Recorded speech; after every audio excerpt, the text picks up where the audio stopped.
आइए दोस्तों शुरू करते हैं बीटीसी सेकेंड सेमेस्टर। और बीटीसी सेकेंड सेमेस्टर में हम एक पेपर आपको पढ़ा चुके हैं सामाजिक अध्ययन का। और सामाजिक अध्ययन में वस्तुनिष्ठ प्रश्न को मैं पढ़ा चुका हूँ। आज दूसरा उसी में क्वेश्चन आगे चलेगा, अति लघुत्तरीय प्रश्न। और अति लघुत्तरीय प्रश्नों को लगभग 25 शब्दों में देना है। कितने शब्दों में? 25 शब्दों में देना है। तो आइए शुरू करते हैं अति लघुत्तरीय प्रश्न। और अति लघुत्तरीय प्रश्नों का जवाब आप कैसे दें, ये चीज़ आप जानने का प्रयास करें। तो देखिए, इसमें पहला क्वेश्चन है कि कालिदास के 2 ग्रंथों के नाम लिखिए। आप जानते होंगे कि कालिदास के 2 ग्रंथ, एक है अभिज्ञान शाकुंतलम और दूसरा है रघुवंशम। एक है रघुवंशम और दूसरा है अभिज्ञान शाकुंतलम। 25 शब्द तो हो ही जाएगा कि क्वेश्चन कर रहा है कि कालिदास के 2 ग्रंथों का नाम लिखिए। तो कालिदास के 2 ग्रंथों का नाम, एक होगा रघुवंशम और दूसरा होगा अभिज्ञान शाकुंतलम। ठीक है। दूसरा क्वेश्चन है, गुप्तकालीन चित्रकला के 2 केंद्रों का नाम लिखिए। तो गुप्तकालीन चित्रकला के 2 केंद्र थे, और वो 2 केंद्र कौन कौन थे, आइए बताते हैं। पहला है भूमरा का शिव मंदिर।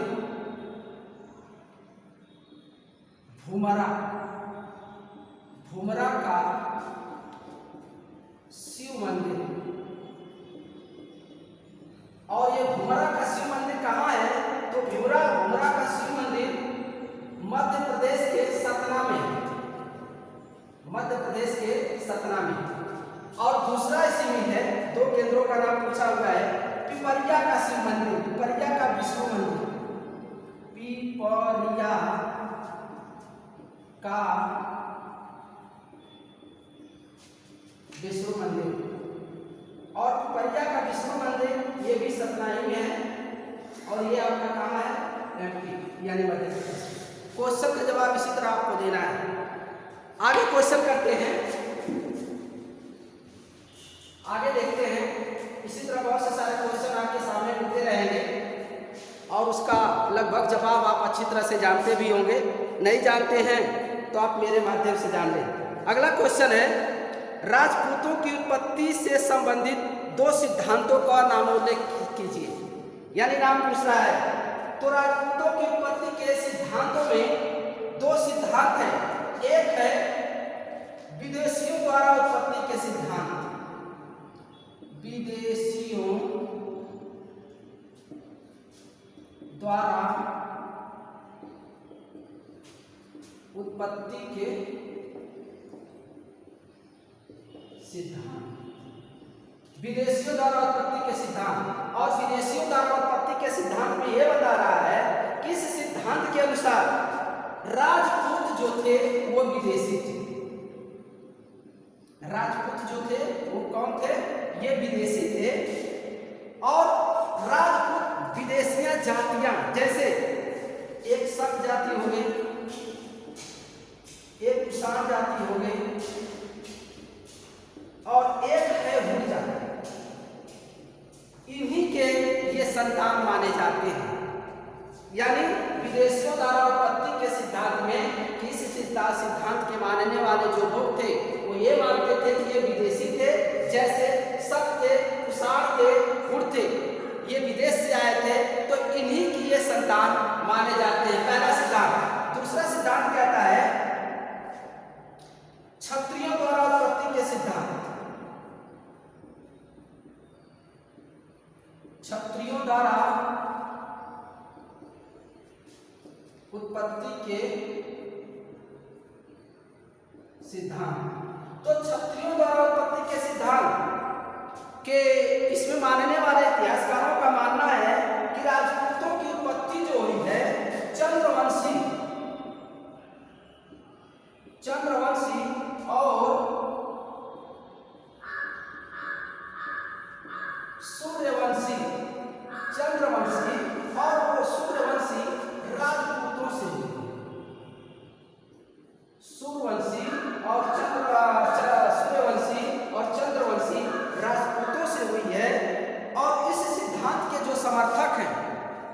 सिद्धांत के समर्थक वेद व्यास हैं, वेद व्यास जी हैं, सीवी वैद हैं, सीवी वैद हैं, सीवी वैद हैं, गौरी शंकर ओझा हैं, गौरी शंकर ओझा इस सिद्धांत के समर्थक माने जाते हैं, यानी ये लोग मानते हैं। जबकि राजपूतों की उत्पत्ति के जो सिद्धांत जो दिए, उसमें इस सिद्धांत को सर्वप्रथम कर्नल टोल्ट ने मान्यता दी थी, यानी विदेशियों की उत्पत्ति के सिद्धांत को सर्वप्रथम जो मान्यता दी थी वह कर्नल टोल्ट ने दिया, कर्नल टोल्ट ने दिया। और क्षत्रियों द्वारा उत्पत्ति के सिद्धांत के जो समर्थक माने गए वे वेद व्यास माने गए, सीवी वैद माने गए, गौरी शंकर ओझा और से सारे ऐसे इतिहासकार थे इसको मानने वाले थे। अगला क्वेश्चन करते हैं।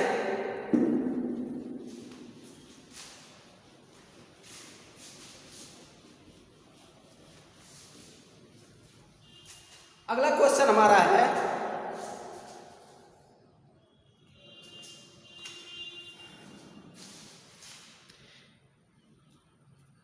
भोज किस वंश के राजा थे? भोज किस वंश के राजा थे? तो हमारा उत्तर होगा कि राजा भोज परमार वंश के थे, परमार वंश के थे, राजा भोज परमार वंश के थे। और परमार वंश के संस्थापक जो थे, परमार वंश के संस्थापक, परमार वंश के संस्थापक उपेंद्र राज थे, उपेंद्र राज थे। 25 शब्दों में उत्तर देना है, तो इसी तरह आप जान लें। और परमार वंश का शक्तिशाली राजा जो था राजा भोज था, परमार वंश का जो शक्तिशाली राजा था वो राजा भोज था। और इसने भोपाल के दक्षिण में, भोपाल के दक्षिण में, भोपाल के दक्षिण में भोजपुर नामक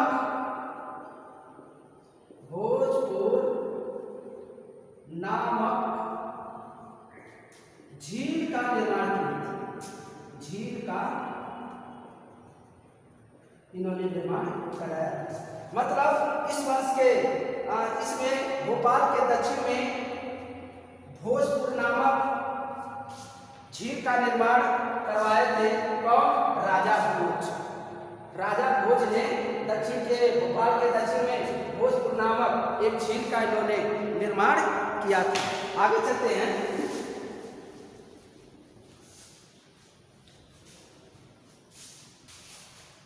अगला क्वेश्चन है,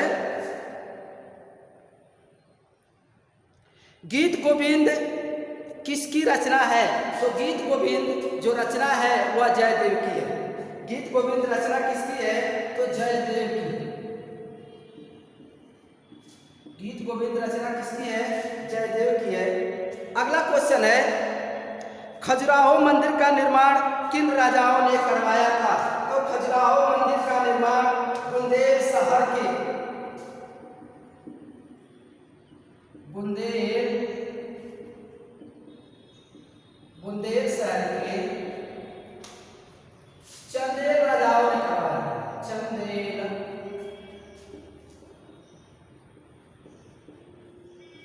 राजाओं ने करवाया, यानी खजुराहो मंदिर का निर्माण बुंदेल शहर के चंदेल राजाओं ने करवाया था। अगला क्वेश्चन, भक्तिकालीन दो संतों का नाम लिखिए। तो भक्तिकालीन दो संत हैं, एक संत का नाम है गुरु नानक, एक संत का नाम है गुरु नानक, और इन्होंने सिख संप्रदाय, सिख संप्रदाय की स्थापना इन्होंने कराई थी। और दूसरे संत हैं पुरंदर दास,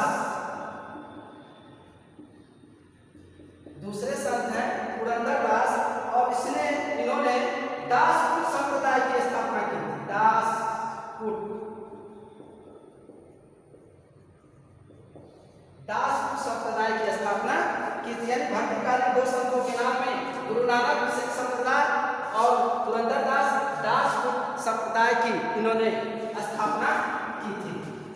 अगला क्वेश्चन,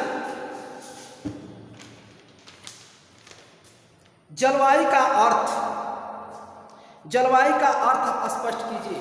तो जलवायु का अर्थ स्पष्ट करने के लिए क्या है? किसी स्थान अथवा देश के लंबे समय के तापमान, वर्षा, वायुमंडलीय दाब तथा पवनों की दिशा एवं वेग का समग्र अध्ययन जलवायु विज्ञान के अंतर्गत किया जाता है। किसके अंतर्गत? जलवायु विज्ञान के अंतर्गत किया जाता है तथा इन समस्त दशाओं को जलवायु कहते हैं। अब भारत की जलवायु कैसी है? तो संपूर्ण भारत को जलवायु की दृष्टि से उष्णकटिबंधीय मानसूनी जलवायु वाला देश माना जाता है। अगला क्वेश्चन आपका हो गया। अब आगे चलते हैं। संविधान, भारत के संविधान में कितने अनुच्छेद हैं? तो भारत के संविधान में आपको अच्छी तरह से पता है कि भारतीय संविधान के अनुच्छेदों में मूल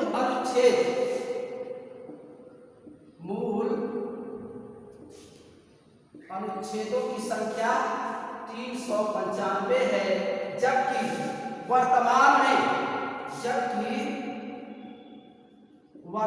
में अनुच्छेदों की संख्या लगभग 450 से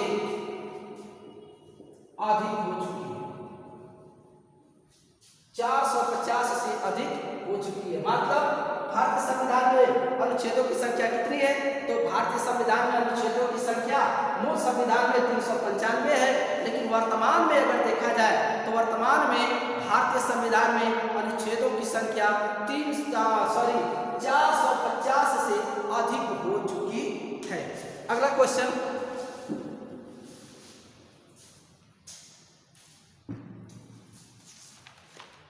अगला क्वेश्चन हमारा है,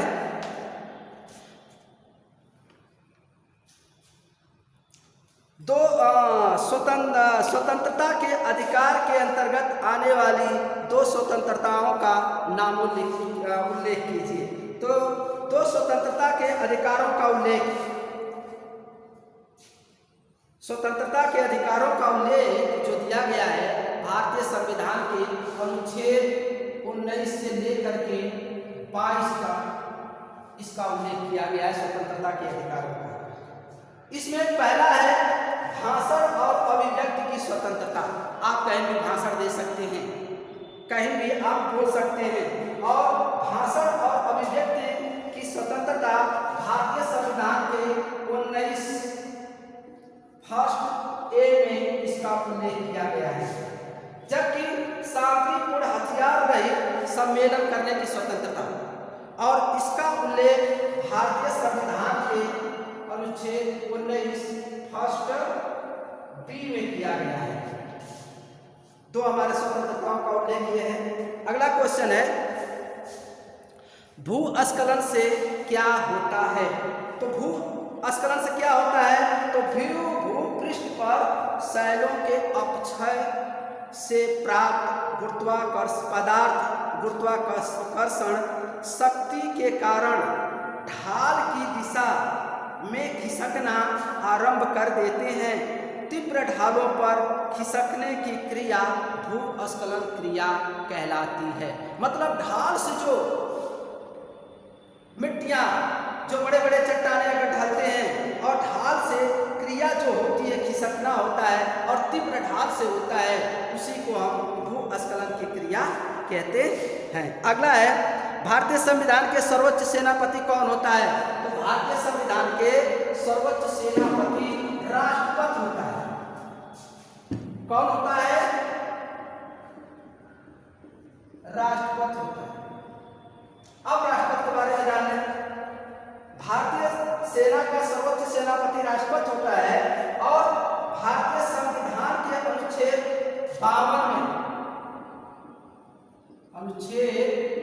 52 में ये कहा गया है कि भारत का एक राष्ट्रपति होगा। अनुच्छेद 52 में कहा गया है कि भारत का एक राष्ट्रपति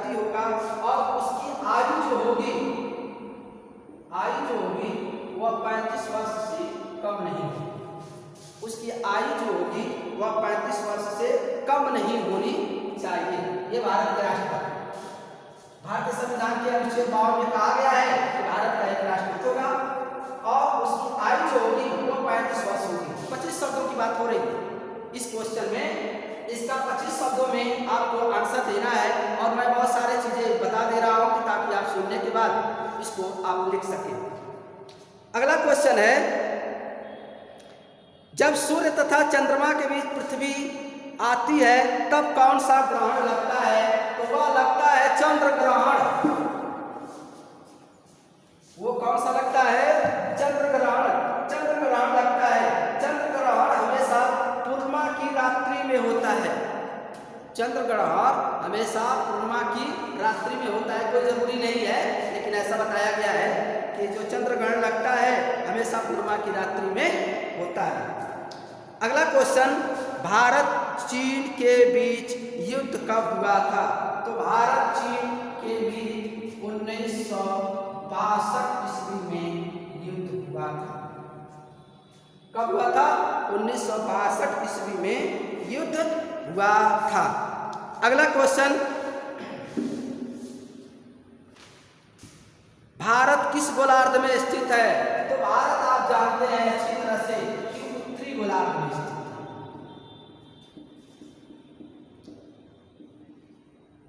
भारत उत्तरी गोलार्ध में स्थित है। अब कैसे उत्तरी गोलार्ध में स्थित है?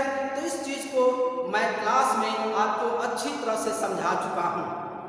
इस चीज को हम क्लास में अच्छी तरह से समझा चुका हूं कि भारत का मैप बनाइए या विश्व के मैप में आप देखिए तो भारत हरदम, अरे देख लीजिए ना, यही है पृथ्वी और पृथ्वी के बीचों बीच से 0 डिग्री अक्षांश एक रेखा है जिसे विषुवत रेखा या भूमध्य रेखा के नाम से जानते हैं और इसके ऊपर ठीक 23.5 डिग्री अक्षांश में क्या है?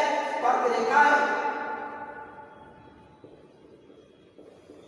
और इसके 23.5 डिग्री अक्षांश में मकर रेखा है।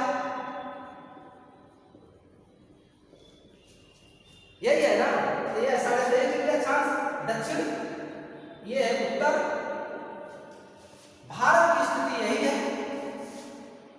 तो पूरे विश्व की जब बात आती है तो हम भारत की स्थिति को स्पष्ट करते हैं 0 डिग्री भूमध्य रेखा या विषुवत रेखा से, और विषुवत रेखा से यही से पूरे विश्व को 2 भागों में बांटा गया है। इधर के क्षेत्र को हम उत्तरी गोलार्ध कहते हैं और इधर के क्षेत्र को हम दक्षिणी गोलार्ध कहते हैं।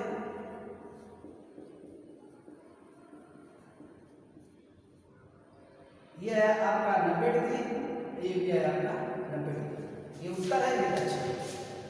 जब पूरे विश्व को विषुवत रेखा या भूमध्य रेखा से 2 भागों में बांट देंगे तब यहीं से हम पूरे विश्व का निर्धारण करेंगे। तो कहाँ है? भूमध्य रेखा से उत्तर में है, भूमध्य रेखा से उत्तर में है 23.5 डिग्री अक्षांश, और 23.5 डिग्री अक्षांश क्या है? तो विषुवत रेखा या भूमध्य रेखा से उत्तर में है।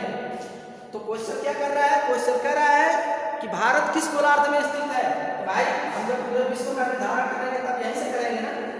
तो इसीलिए हम कहते हैं कि हमारा भारत उत्तरी गोलार्ध में स्थित है।